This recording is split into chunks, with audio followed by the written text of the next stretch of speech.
اپنے آپ کو، اپنے اہل و عیال کو اس آگ سے بچاؤ، یعنی ان گناہوں سے بچاؤ جس کا نتیجہ دوزخ ہے۔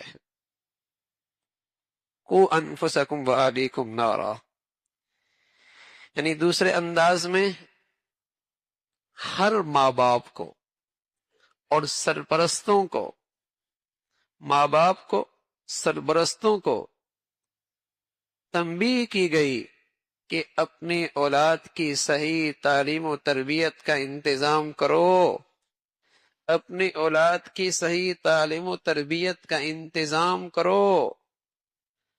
اگر یہ انتظام کیے بغیر تم نے انہیں اس ماحول میں یوں ہی پھینک دیا اور وہ بے دین ہو گیا، یا شرم و حیا کا جوہر اس سے نکل گیا،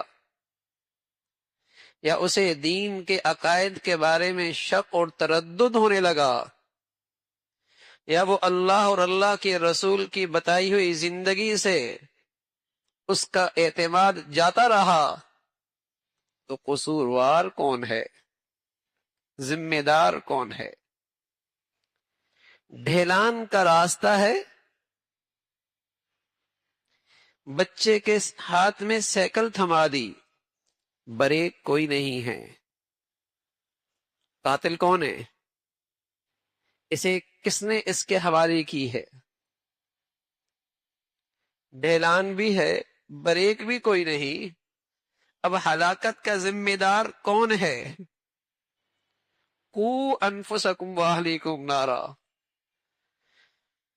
میرے عزیزو، یہ اللہ کا کلام ہے اور تمام مسلمانوں سے اللہ مخاطب ہے۔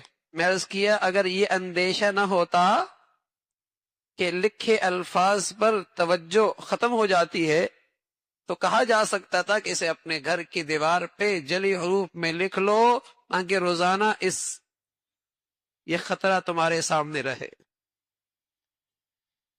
قُوا انفسکم واہلیکم نارا،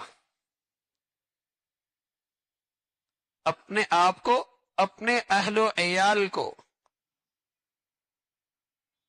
یہ مسلمانوں پر ایک فریضہ ہے کہ ان کی صحیح دینی تعلیم و تربیت کا انتظام کرنا۔